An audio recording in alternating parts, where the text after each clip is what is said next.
Hi, this is Pete from Adonix. I just want to give you a quick look at the VR control interface in Ignition.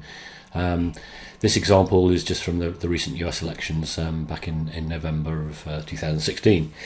So this is the VR editor screen where the producer stacks and creates the sequences. So I'm going to add a new sequence, we'll call it test. And here on the right hand side here you can see a little viz preview, and here's our timeline editor and our list of graphics we can add to our sequence. So I'm going to start off with a map. So I'm going to drag a map down onto my timeline.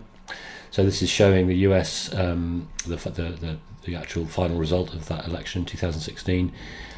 Just for comparison, I'm going to add another one before that, but this time I'm going to make it show the 2012 map, and perhaps just going back to the 2016 one.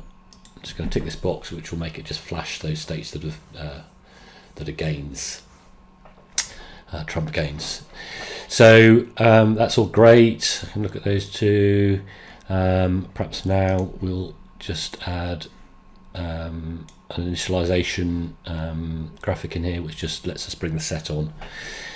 What else? Let's have a look at a line graph, state history, and let's look at Wisconsin, because that's kind of interesting.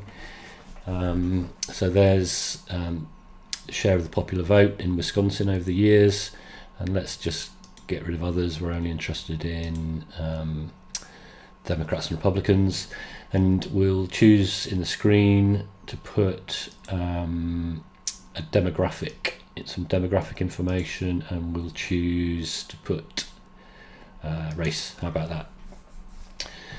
Okay, that's all nice, so happy with that. Let's just end up with the story of the night.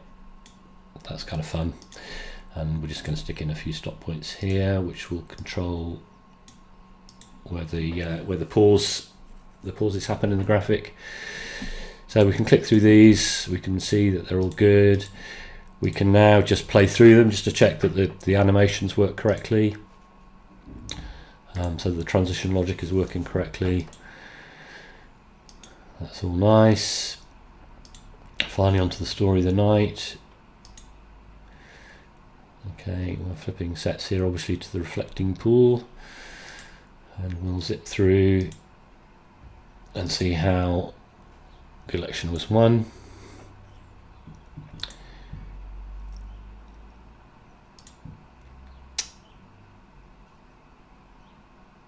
And there we are, that's the final result.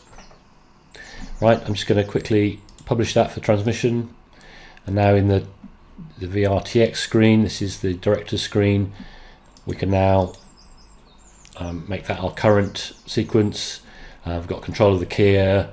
The talent will have a clicker to actually advance through these graphics, but if the director needs to, they can play through them manually. Anyway, that's kind of a quick look at the Ignition VR interface. Thanks.